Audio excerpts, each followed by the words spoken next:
Halo semuanya, Sobat After Race. Balik lagi bersama gue, Sadrina Evanalia. Kali ini langsung aja kita bahas pertama dulu. Ini adalah hasil dari free practice pertama dari Moto3 Sirkuit Brno ya di Republik Ceko 2026, di mana ini ada VDE Kak. Nah, untuk hasil dari FP1 Moto3 Republik Ceko 2026 ya untuk VD EGA ini berada di posisi ke-22 ya dengan catatan waktunya yaitu 2 menit 07,544 detik atau ini 2,6 detik lebih lambat daripada posisi pertama yaitu Hakim Danish. Karena kalau kita lihat memang seperti yang udah dibilang sama VD EGA gitu ya, ini ada sirkuit yang baru buat VD EGA seperti nanti yang akan gue bahas ya terkait dengan apa kata VD EGA sebelum dia memulai rangkaian balapan FP1 gitu ya di Moto3 Brno 2026 ini, karena memang sirkuit ini sirkuit yang baru dan gue yakin bahwa VD EGA masih beradaptasi gitu ya terkait dengan layoutnya yang memang banyak elevasi, perubahan elevasinya dan juga fast flowing gitu, dan terutama ini juga menjaga ataupun mencari settingan motor yang tepat gitu ya. Dan tentunya kita berharap bahwa nanti di sesi praktis VD EGA setidaknya bisa berada di 14 besar supaya bisa langsung masuk ke kualifikasi kedua. Nah, untuk hasil dari FP1 Moto3 2026 untuk Republik Ceko, ini yang pertama yaitu ada Hakim Danish ya, pembalap Malaysia. Ini catatan waktunya 2 menit 4,938 detik ya. Ini Hakim Danish juga mencatatkan all time new record ya dengan catatan waktunya tadi 2 menit 4,938 detik, dan ini mengalahkan all time new record dari Guido Pini di tahun 2025 yaitu 2 menit 5,019 detik, atau di sini Hakim Danish lebih cepat 0,081 detik gitu ya daripada Guido Pini yang di tahun 2025. Kemudian untuk di posisi kedua ini ada David Almanza, kemudian ketiga ada Carpe, kemudian kelima ini Maximo Quiles ya, dan juga untuk Brian Uriarte ya yang ternyata ini adalah musuh bebuyutannya VD EGA, ini di posisi ke-12 gitu. Nah, kalau kita lihat untuk detailnya lagi untuk data dari MotoGP ya terkait dengan FP1 Moto3, kalau kita lihat dari beberapa sektor gitu ya, sektor pertama, sektor kedua, sektor ketiga sampai sektor keempat, untuk Hakim Danish memang dia keren banget ya kalau dilihat dari catatan dari MotoGP, karena di sektor pertama, sektor kedua, sektor ketiga, dan juga sektor keempat, ini Hakim Danish kuat semuanya. Dan terutama berada di lap ke-13, di mana dia mencatatkan waktu tercepatnya gitu ya, di 2 menit 4,938 detik. Dan kalau misalkan kita lihat untuk Maximo Quiles, dia juga cepat ya, terutama untuk di sektor pertama, sektor kedua, sektor ketiga, dan juga sektor keempat, juga Maximo Quiles oke banget, tapi meskipun Maximo Quiles ini berada di posisi kelima gitu untuk FP1-nya, tapi gue rasa Maximo Quiles juga masih kuat sih ya di sirkuit Brno ini. Dan bagaimana untuk VD EGA yang berada di posisi ke-22, kita lihat untuk catatan waktunya gitu ya, ataupun analisis lap by lap-nya.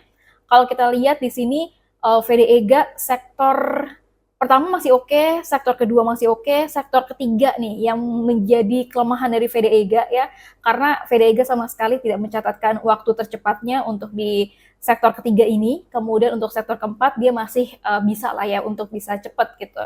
Tapi kemudian memang dia ngegebernya ini di sektor keempat di lap ke-10, kemudian di lap ke-11 dia oke ya ketika berada di sektor pertama dan juga sektor kedua, tapi untuk di lap ke-12 gitu ya, ataupun ketika dia melakukan putaran ke-12, dia nggak sama sekali untuk bisa mencatatkan waktu tercepatnya. Nah, itu tadi hasil dari FP1 Moto3 VD EGA ya di sirkuit Brno 2026. Tapi selanjutnya ini akan gue ngebahas soal bagaimana hasil dari konferensi pers MotoGP Brno 2026 yang udah berlangsung ya pada tanggal 18 Juni 2026 kemarin. Dan sebelum ke MotoGP-nya, tapi gue akan ngebahas dulu apa kata VD EGA gitu ya menjelang dari balapan Moto3 sirkuit Brno Republik Ceko 2026 kemarin. Dan kalau misalkan kalau katanya VD EGA ya, ini sirkuit Brno adalah sirkuit yang baru banget buat VD EGA. Jadi ini tentunya menjadi tantangan tersendiri ya buat VD EGA. Dan dilansir dari press release Honda Tim Asia, ini press release resmi dari Honda, VD EGA bilang bahwa setelah Balaton Park kemarin, di mana hasilnya ini tidak sesuai dengan harapan Veda Ega menantikan tantangan berikutnya di sirkuit Brno. Menurut Veda, yang terpenting adalah dirinya dan juga tim gitu ya, banyak belajar dari akhir pekan di Balaton Park tersebut, terutama tentang beradaptasi dengan cepat gitu ya di sirkuit baru dan mengelola situasi sulit selama balapan. Dan dari Veda Ega ini mengatakan bahwa sirkuit Brno akan menjadi track yang benar-benar baru bagi saya, tetapi saya termotivasi karena terlihat seperti sirkuit yang sangat menarik dengan banyak perubahan elevasi dan juga tikungan yang mengalir ya, ataupun fast flowing. Dan tujuannya dari VD Ega untuk di sirkuit Brno ini ataupun di Moto3 Brno ini tentunya belajar selangkah demi selangkah ataupun step by step gitu ya untuk memahami sensasi motor dan juga membangun kepercayaan diri sejak di sesi pertama ataupun di FP1 tadi. Dan menurut dari VD Ega, dirinya dan juga timnya ini tahu bahwa dia punya potensi yang bagus gitu ya untuk bisa menjadi yang terdepan. Tapi dia percaya bahwa ingin untuk fokus menjalani akhir pekan yang kuat gitu ya, dan juga meningkatkan kemampuan setiap harinya dan terus berjuang untuk mencapai hasil yang terbaik. Jadi pada intinya dari VD Ega ini menyadari bahwa ini adalah sirkuit yang baru banget buat VD Ega karena dia baru benar-benar menjalani balapan gitu ya, akan menjalani balapan di sirkuit Brno, sebelum-sebelumnya belum pernah, apalagi Veda Ega kan memang seorang rookie ya di Moto3 ini gitu di tahun ini. Kemudian tapi Veda Ega ini nggak mau patah semangat, dia nggak mau menyerah begitu aja, tapi tetap untuk berusaha nge-push gitu ya untuk bisa memberikan yang terbaik gitu di balapan Moto3 Brno nanti. Dan sementara itu ini juga ada pernyataan dari tim Honda ataupun manajer tim Honda Asia, yaitu Hiroshi Aoyama yang mengatakan bahwa di Brno ataupun di sirkuit Republik Ceko 2026 ini, tadinya sirkuit Brno seperti yang sudah dibilang sama VD Ega, ini adalah sirkuit yang benar-benar baru buat VD Ega dan juga buat Zen Mitani gitu ya. Terus menurut dari Hiroshi Aoyama, sirkuit dari Brno ini adalah sirkuit yang sangat panjang, kemudian juga indah dan panjangnya 5,4 km dengan banyak perubahan elevasi dan layout yang sangat fast flowing. Permukaannya di sini cukup halus menurut dari Hiroshi Aoyama, dan ini adalah trek di mana para pembalap benar-benar dapat menikmati balapan. Dan kondisi diperkirakan bakal panas ya untuk sepanjang balapan nanti maupun di sesi FP1 di hari Jumat, Sabtu sampai dengan Minggu. Jadi ini bakal menjadi akhir pekan yang menuntut fisik bagi semua para pembalap. Terutama untuk bagi Veda dan juga Zen Mitani, menurut dari Hiroshi Aoyama, ini akan menjadi sirkuit baru lainnya. Dan tujuannya adalah memahami tata letak ataupun layout gitu ya dengan cepat dan membangun kepercayaan diri dari sesi ke sesi. Ataupun dari FP1, kemudian dari sesi praktis, FP2, sesi kualifikasi, sampai nanti akhirnya di balapan nanti. Dan Brno menurut dari Hiroshi Aoyama ya, ini track di mana kami ingin bersaing ya. Jadi untuk VD Ega tentunya dia pengen bersaing juga gitu dengan para pembalap Moto3 lainnya. Dan tujuannya adalah untuk terus meningkatkan performa dibandingkan dengan balapan sebelumnya, yaitu balapan dari Moto3 Hungaria waktu kemarin, Balaton Park, dan bekerja keras secara konsisten di setiap sesinya, dan untuk bisa lebih kuat gitu ya pada hari balapan, yaitu hari Minggu nanti di tanggal 21 Juni 2026. Semoga menurut dari Hiroshi Aoyama ini cuaca tetap stabil dan kita dapat menjalani akhir pekan yang positif gitu ya, mulai dari Jumat, kemudian Sabtu sampai dengan hari balapan nanti. Itu harapan dari Hiroshi Aoyama. Oke, itu tadi kita udah ngebahas soal VD Ega ya, dari Hiroshi Aoyama juga terkait dengan bagaimana pernyataan mereka gitu ya, menjelang dari Moto3 Brno Republik Ceko 2026. Dan sekarang kita akan ngebahas soal hasil konferensi pers MotoGP Republik Ceko Brno 2026 yang dilangsungkan pada Kamis 18 Juni 2026, di mana ada Marc Marquez, ada Marco Bezzecchi, dan juga ada Pedro Acosta. Kita bahas satu-satu ya. Ini kita ke Marco Bezzecchi terlebih dahulu ya teman-teman. Di konferensi pers kemarin, ini Marco Bezzecchi menceritakan bahwa kejadian crash gitu ya di MotoGP Hungaria yang disebabkan sama Jorge Martin. Sejujurnya ini Marco Bezzecchi bilang bahwa badannya cedera ya. Kemudian juga ada otot kakinya ini juga cedera. Dan bahkan Marco Bezzecchi bilang setelah crash tersebut di Balaton Park itu ya, dia nggak bisa untuk naik motor gitu. Sampai akhirnya dia pemulihan gitu ya selama seminggu ini ataupun 2 minggu bahkan dan akhirnya ya alhamdulillahnya dia sekarang udah baik-baik aja gitu ya untuk kondisi tubuhnya. Karena kan memang sudah dinyatakan fit juga waktu kemarin ketika di hari Kamis gitu, ketika medical check up. Dan Marco Bezzecchi ini juga membahas spekulasi adanya ketegangan internal di tim Aprilia Racing ya setelah kejadian crash ya di Balaton Park karena Jorge Martin gitu. Karena saat ditanya apakah hubungan di dalam garasi Aprilia gitu ya setelah kecelakaan yang disebabkan oleh Jorge Martin, Marco Bezzecchi bilang bahwa hubungan mereka antara Marco Bezzecchi dan juga Jorge Martin ini baik-baik aja gitu, nggak ada nggak ada perseteruan yang seperti apa gitu. Dan jawaban ini menurut dari Marco Bezzecchi menunjukkan bahwa Marco Bezzecchi ini nggak pengen bahwa ada isu yang konflik gitu ya, isu konflik ini membesar gitu di tim Aprilia. Meskipun insiden ini memang sempat ngebuat adanya kritikan keras gitu ya dari Marco Bezzecchi kepada Jorge Martin gitu. Dan juga ada kritikan keras juga dari bos Aprilia Massimo Rivola terhadap Jorge Martin. Dan tapi untuk saat ini fokus dari Marco Bezzecchi tentu aja udah mulai fokus ke MotoGP Brno, sirkuit Brno yang Republik Ceko 2026. Apalagi Marco Bezzecchi saat ini posisinya udah ada di leader ataupun di pemimpin klasemen ya. Jadi memang Marco Bezzecchi pengen fokus aja di balapan Republik Ceko 2026 ini. Oke, lanjut kita ke Pedro Acosta. Pedro Acosta bilang bahwa di tahun lalu, di tahun 2025 di sirkuit Brno, ini adalah momen yang improve ya untuk KTM gitu. Dan tapi kalau sekarang kita lihat dulu kalau kata Pedro Acosta, karena Aprilia dan juga Ducati ini juga udah mulai improve-nya tuh lebih gitu ya daripada tahun 2025. Dan bukan cuma motornya aja, tapi juga ada para pembalapnya seperti Marco Bezzecchi, kemudian Jorge Martin, bahkan pembalap Aprilia dan juga tentunya ada Marc Marquez gitu ya, yang juga masih dianggap sama Pedro Acosta ini menjadi pembalap yang terkuat gitu. Jadi Pedro Acosta fokusnya gitu ya, memang dia akan fokus ke Republik Ceko 2026 dan tidak mau meremehkan gitu ya para pembalap lainnya yang memang dia nilai kuat. Dan kira-kira apakah nanti di MotoGP Brno 2026 ini apakah akan ada duel lagi antara Pedro Acosta dan juga Marc Marquez? Pastinya kita menunggu ya duel tersebut.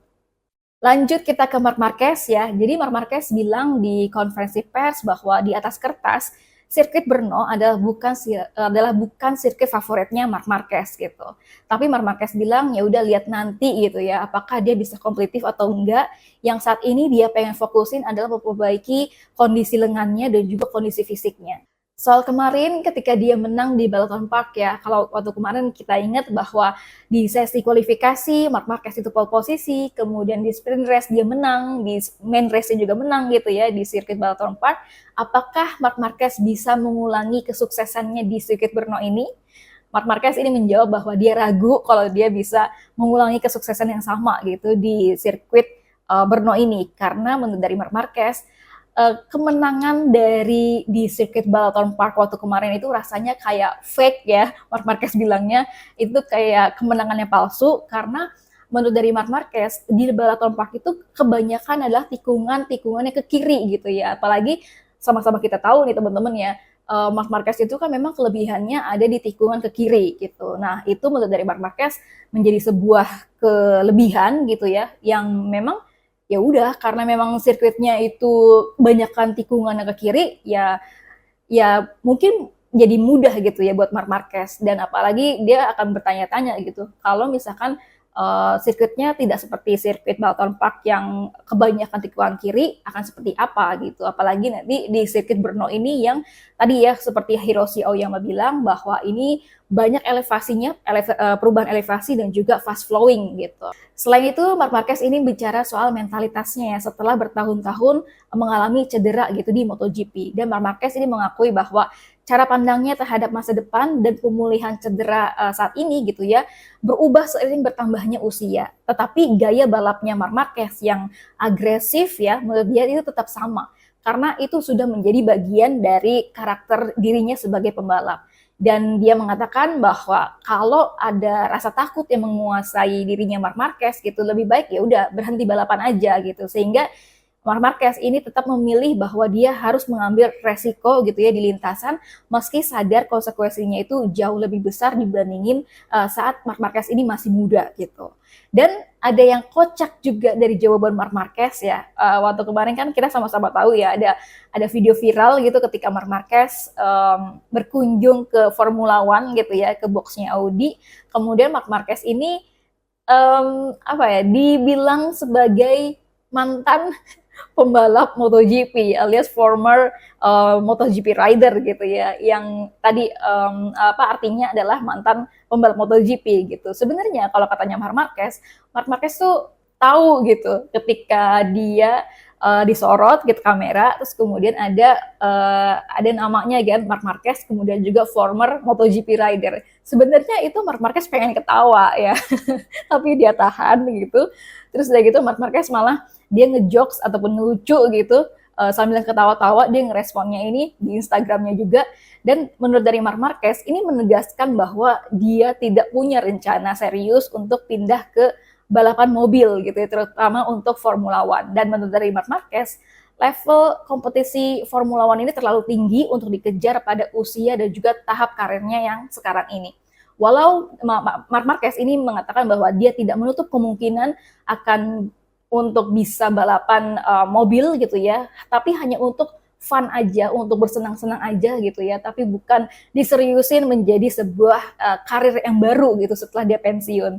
Dan ini membuktikan bahwa ya Marc Marquez gitu ya, ini juga merespon bahwa oh gini ya kalau misalkan dia dianggap udah pensiun gitu. Dan Marc Marquez memang belum ada omongan lagi sih kalau dia akan pensiun atau enggak gitu. Yang pasti Marc Marquez sejauh ini masih berusaha untuk bisa tampil kompetitif. Dia masih pengen dulu untuk membuktikan diri gitu ya di tahun 2026 ini, bahkan di tahun 2027 gitu.